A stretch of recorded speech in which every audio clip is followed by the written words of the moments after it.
Bismillahirrahmanirrahim. Assalamualaikum warahmatullahi wabarakatuh.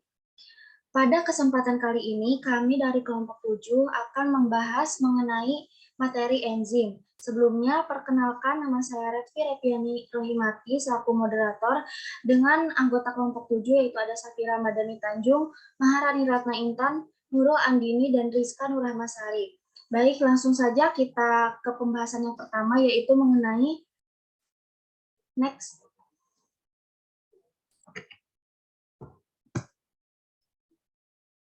Pengertian enzim yang akan dijelaskan oleh saya sendiri. Enzim merupakan biokatalis dari berbagai reaksi kimia maupun biokimia. Katalis merupakan komponen yang dapat mempercepat reaksi, namun tidak ikut bereaksi dengan produk.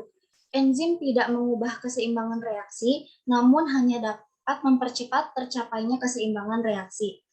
Dasar dari reaksi enzimatik adalah substrat ditambah enzim menghasilkan enzim kompleks ditambah produk ditambah E. Lanjut. Enzim tersusun atas dua bagian, yaitu apoenzim dan juga kofaktor. Apoenzim merupakan bagian dari enzim yang tersusun atas protein dan globular.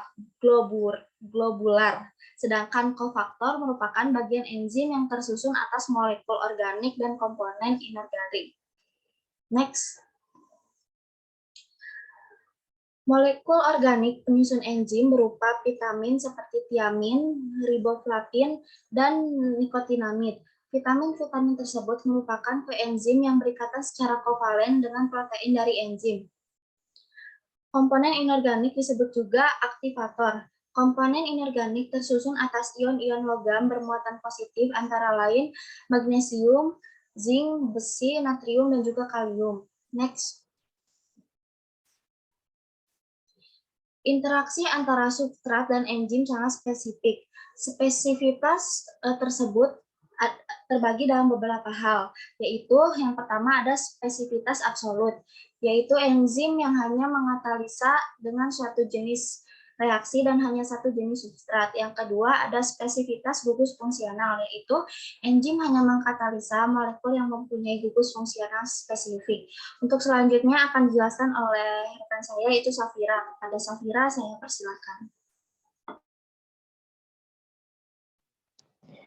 Spesifitas ikatan, yaitu enzim hanya mengkatalisa ikatan kimia dari struktur molekul yang spesifik.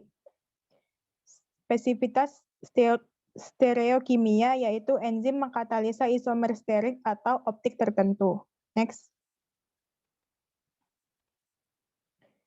Model spesifitas stereokimia. Yang pertama, model Lock and Key tahun 1890. Yaitu hanya substrat yang memiliki bentuk yang sesuai dengan sisi aktif enzim yang dapat membentuk kompleks CS atau enzim substrat. Hal ini sesuai dengan prinsip lubang kunci dan batang kuncinya yang spesifik. Berikut gambar model Lock and Key. Next. 2. Model Induced Fit tahun 1958, yaitu sisi aktif enzim dapat mengalami perubahan struktur sesuai dengan struktur substrat, sehingga dapat membentuk ikatan kompleks ES atau enzim substrat. Namun struktur substrat dan sisi aktif enzim memiliki perbedaan yang kecil. Berikut gambar model Induced Fit. Next. Aktivitas enzim. Aktivitas enzim ialah kemampuan dari enzim untuk memodifikasi suatu substrat. Next. Faktor yang mempengaruhi aktivitas enzim ialah 1. Suhu, 2. pH, 3. konsentrasi enzim, 4. inhibitor atau zat penghambat. Next. 1. Suhu. Next. Pengaruh suhu terhadap aktivitas enzim digambarkan dengan kurva terbalik. Meningkatnya suhu diikuti dengan peningkatan kecepatan reaksi enzimatik. Namun peningkatan suhu hingga titik tertentu menyebabkan penurunan reaksi enzimatik, bahkan aktivitas enzim berhenti. Next. Berikut gambar hubungan antara aktivitas enzim dan suhu. Sekian dari saya kembalikan pada moderator. Baik, terima kasih. Untuk selanjutnya akan dijelaskan oleh Intan. Kepada Intan saya persilahkan. Enzim merupakan protein yang dapat mengalami denaturasi dan agregasi akibat panas, sehingga dapat kehilangan aktivitasnya jika sisi aktif enzim berupa protein mengalami perubahan struktur. Next. Yang kedua yaitu pH. Next. Asam-asam amino penyusun protein memiliki titik isoelektrik. Pada pH tersebut, asam-asam amino kehilangan kelarutannya dan mengalami perubahan struktur. Akibatnya, sisi aktif enzim tidak sesuai lagi dengan substratnya. Enzim mempunyai pH optimum yang umumnya pada pH normal, yaitu 7-8. Namun, ada beberapa enzim yang aktif pada pH rendah, seperti pepsin atau gastric protease. Next. Yang ketiga yaitu konsentrasi enzim. Next. Peningkatan konsentrasi enzim dapat meningkatkan aktivitas enzim hingga batas optimum. Saat titik optimum tercapai, peningkatan konsentrasi enzim tidak dapat meningkatkan aktivitas enzim. Sebaliknya, peningkatan jumlah substrat tanpa peningkatan jumlah enzim, reaksi enzimatis menjadi terhambat. Next. Berikut kurva hubungan antara aktivitas enzim dan konsentrasi enzim. Next. Sekian dari saya kembalikan kepada moderator. Baik, terima kasih. Untuk selanjutnya akan dijelaskan oleh Nurul. Kepada Nurul saya persilakan. Baik, terima kasih. Yang keempat, terdapat inhibitor atau zat penghambat. Next. Inhibitor adalah suatu molekul yang dapat menghambat aktivitas enzim. Keberadaan inhibitor secara alami ditemukan dalam bahan pangan bersama dengan enzim. Selain itu, inhibitor juga dapat ditemukan dari sumber lain seperti obat-obatan dan pestisida. Next. Tipe inhibitor ada dua. Yang pertama, inhibitor kompetitif merupakan inhibitor yang molekulnya mirip dengan substrat, sehingga inhibitor I tersebut dapat menempati sisi aktif dari enzim membentuk kompleks EI, yang seharusnya ditempati oleh substrat ES. Next.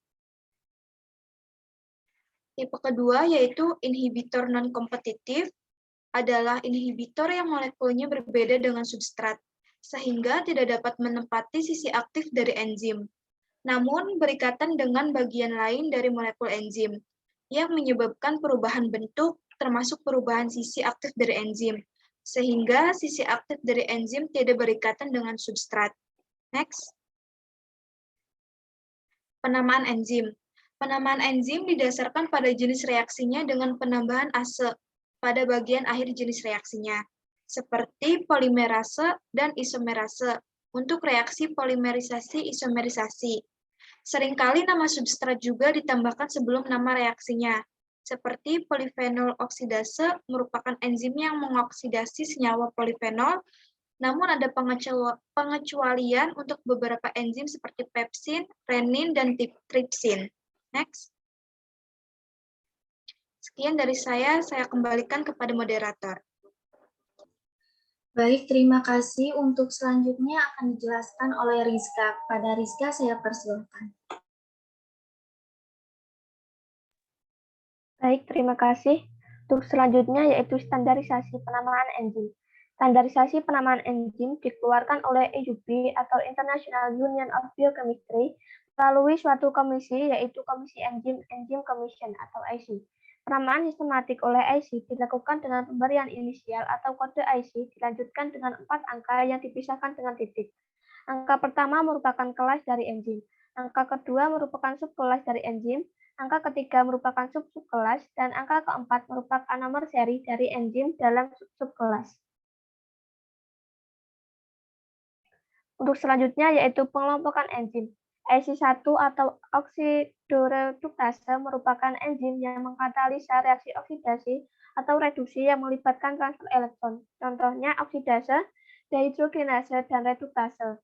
Yang kedua, IC2 atau transferase merupakan enzim yang mentransfer gugus fungsional seperti metal, fosfat, asetil, dan amino, dan secara umum melibatkan transfer suatu radikal. Contohnya transglikosidase, transfosforilase, osmomutase, dan transaminase. EC3 yaitu hidrolase merupakan enzim yang mengkatalisa hidrolisis berbagai ikatan. Secara umum, contohnya hidrolase, esterase, deaminase, protease, dan lipase. IC4 yaitu liase memotong berbagai ikatan selain hidrolisis dan oksidasi, melibatkan pemecahan atau pembentukan ikatan si rangkap C. Contohnya dehidratase, aldolase, dan dekarboksilase.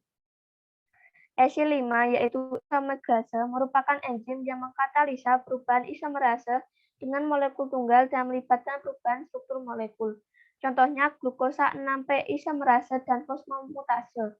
Yang selanjutnya EC6 yaitu ligase merupakan enzim yang menggabungkan dua molekul melalui ikatan kovalen. Contohnya glutamin sintetase, amino asid ligase, asetil-CoA karboksilase. Angka kedua dan ketiga dalam penamaan enzim lebih spesifik mengarah pada gugus yang terlibat dalam reaksi. Sebagai contoh, enzim transferase IC2 yang melibatkan transfer gugus fungsional. Berikut contohnya. Sekian dari saya kembalikan kepada moderator. Baik, terima kasih. Demikian penjelasan dari kelompok kami mengenai enzim. Sebelum saya tutup, ada sedikit kata-kata yang kami kutip dari Imam Syafi'i, yaitu, bila kau tak tahan lelahnya belajar, maka kau harus tahan menanggung perihnya kebodohan. Maka dari itu, untuk teman-teman sekalian, tetap semangat dan jangan lupa mempersiapkan diri untuk UAS minggu depan. Terima kasih atas perhatiannya. Mohon maaf apabila ada kesalahan. Billahi taufiq wal hidayah. Wassalamualaikum warahmatullahi wabarakatuh. Waalaikumsalam warahmatullahi wabarakatuh.